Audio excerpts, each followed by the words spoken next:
Good morning to you, Matt Holland. Anything to say to Tim Lovejoy? Happy Christmas, Tim. Sorry about yourself. Not anymore, it's not, Matt. Oh, fantastic. Where are you? I'm just driving to the training ground. I'm almost there. All right. You're not talking and driving at the same time, are you? No, I'm on the hands-free, don't worry. Lovely. What did you get for Christmas? What did I get for Christmas? I got a digital camera. Did you? Oh. Flash, but the wrong answer. You should have said 3 points off Chelsea. That went without saying. Now, can you relax at all on Christmas Day when you know that you've got a huge game the day after? No, not really. The manager said to us on Christmas Day that he wanted all the families out by 9 o'clock so we could get to bed and have an early night. And Dean kindly asked if he could have that in writing because his mother-in-law wouldn't go home without it. Oh, brilliant. What a great game and what a great win yesterday. It was 4-2 to Charlton, in case anybody was out doing horrible family things and shopping yesterday. Congratulations again on your goal. Nice cross from JJ. It was a nice cross. No, it was a good move. And to be honest, yesterday we played really well for an hour. I mean, Chelsea are a terrific side, and the last half an hour put us under a lot of pressure, but I think the first hour we deserved the victory. To be honest, it's not unusual for Charlton to take points off us. Not last year, but the year before. I think you got 6 points off us. Listen, I've been reading some of the papers and watching some of the news this morning, and they were calling it a shock result. How do the Charlton players feel about that, being called a shock result? Oh, we don't care. We're just happy with the 3 points. We don't care who we get them off. All right. And you're up to 5th in the table now. All the pundits say that 4th spot is between Liverpool and Newcastle. Any reason why it can't be Charlton? No reason at all. You know, when I was at Ipswich, we finished 5th in the league and we had a terrific season. So there's no reason why we can't do it here at Charlton. You know, year upon year, you want to try and improve. Last year, we finished 11th. It'd be nice if we didn't finish in the top half, and who knows what can happen. Hey, listen, anyone talking about Europe, or has Curbs banned that from the dressing rooms? No, not really. I mean, we just concentrate on trying to pick up as many points as possible. The division is so tight, you know, 2 or 3 bad results and you can find yourself going down the wrong end of the table. So we just have to keep trying to pick up points. Right, and you're looking forward to the Spurs game tomorrow now? Yeah, absolutely. I mean, another London derby and another game to look forward to. And a drink Mr Tarrico afterwards? Yeah, and Robbie Keane and a few others. So it'd be nice to see a few familiar faces. Yeah, good luck. I can't say all that. Just have fun tomorrow then. And thanks for amusing me for the rest of yesterday and most of this morning as well. Happy New Year to you. Matt Holland, everyone.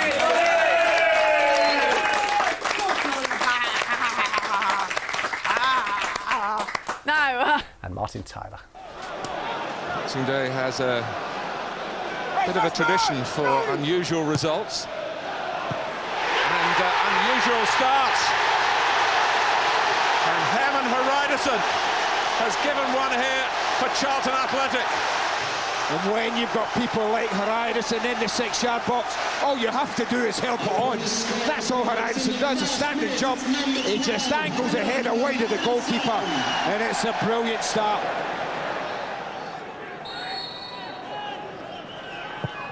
Mutu takes, Terry touches, it's 1-1.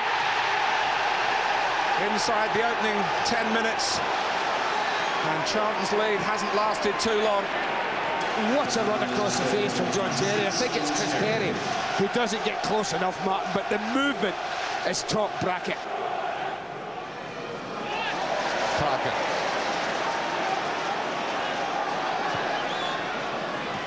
Canio lets it run. Johansson can run on himself with the ball. Holland coming in from the opposite flank. And it's Matt Holland who puts Charlton in front again. Beautiful finish.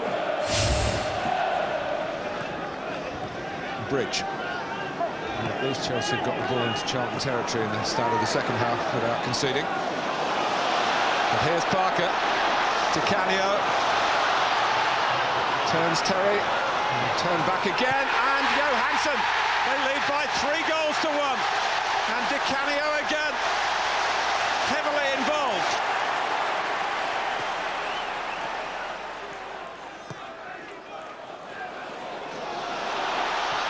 Where's Jason Ewell?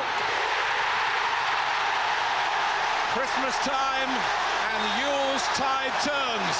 On honestly, Martin, this is not the defending of a Chelsea side who have a fantastic defensive record. Hasselback to runner infield, it's Adrian Mutu. He's picked a way through, and Kylie keeps him out. Made himself big, the Charlton goalkeeper. I have to make another save here because it's Ida Gudjonsson, and he can't make the save. Gudjonsson scores, and it's 4-2 now. What a finish. Johnson in there. Terry! He's not giving it. Free kick. Not giving it. Just got 14, Jeremy. Very quickly has a look at the goalkeeper there. Goes to Kylie, jumps at him. There goes Terry with the header. Good as it is, but you can't do that. Absolute delight at the Valley, and no wonder. A Paolo-inspired Charlton. Great celebration. Great celebration with Chris Powell as well. Well, Claudio Result, Ranieri you'd have to described say. it as his worst defensive performance that he's ever had since he's been the manager there, and you're probably wondering if the first goal, the reason why his defenders didn't jump, because he doesn't jump, Herman Riderson, and we'll circle him now and you'll see exactly the reason why. What he does, and we used to do this a lot at Sheffield United, you used to pin your man down. You just get your right arm out, and then you stop him jumping. So when the Canio ball comes in, watch John Terry, the right arm comes out there now. Got him. And now he's holding him. Terry can't get off the ground. And it's in. It's a good delivery as well, though. You've got to say that. Fantastic ball. This is the second goal as well. We see the man on the ball there. There's the goal scorer we've circled in the far corner. Jonathan Johansson's offside. But the thing you've got to say, we see Wayne Bridge, who's on the centre circle on the left-hand side. That's where the Chelsea defence should be. And that's what Claudio Ranieri is saying. Where's my defence? Why are they so deep? They've dropped in with Johansson. The assistant on the far side gives Johansson the benefit of the doubt. But the one person who will exploit the space then is Di Canio, because he's now got that area to run into, and he leaves it. John Terry, then it comes off him, and he's not offside anymore once that comes off John Terry. And then this is a fantastic Matt Holland's ball, made fantastic a great ground. run, and a wonderful leap. He's got the leap on the defence, hasn't he? He's, the ball's just a great little chip in there. This is the third. Well, Di Canio's magnificent. When he's in the mood, there's still nobody to touch him, Rob. And he plays this into an area where it's almost impossible to defend. Desai, give him the benefit of the doubt in two minds there, whether to cut the ball out or look after the two attackers. And good signing, you've got to say, though. Again, haven't you, by Curbs? He said we're looking when he was on the show. We're looking for something different, and what he's given us as well. Everybody was looking when he came off against Newcastle for his reaction, and he came off last week against Newcastle, and he was upset, and he sort of like had a huff and a puff. Alan Kirbyshire totally ignored it. Yeah. And then That's how you got to deal with 5 minutes later, he's encouraging everybody to Canio, this and that and the other. That's exactly how he is. I mean, having been with him at Sheffield Wednesday, of course, that's his temperament. You're not going to knock that out of him now. Yeah. You know, you've just got to accept what he brings to the game. You know, and he's going to cause a little bit of a kerfuffle. You know, and you just got to say, okay, 2 minutes, he'll calm down, and he'll be back with us. Yeah. Because he does. He goes on his own. He might be straight up the tunnel, and then he'll sit down and think, hold on a minute, my mates are out there, and I'll go back out and do the encouragement and help the youngsters like he does at Charlton. Some silly managers would say. Well, I wonder who. No, but it is, and like I said, that's the nature of the beast in Paolo, and you've got to accept that if you want the best out of him. Fabulous result from Charlton, though, right? Fabulous. Because the thing that's get labelled, isn't it? Oh, Chelsea were poor. Yeah, it's a good show. show. I watched the game and I thought Charlton played really, really well all over the park. They played a high tempo. They got tackles in. Scotty Porter ran the midfield. And they passed it well, and they played very high. And I think when Charlton do work hard and play at a high tempo, they're a very difficult side to beat. But whether you can sustain that tempo over a season, it's very difficult. Okay. A point apiece for Blackburn and Borough.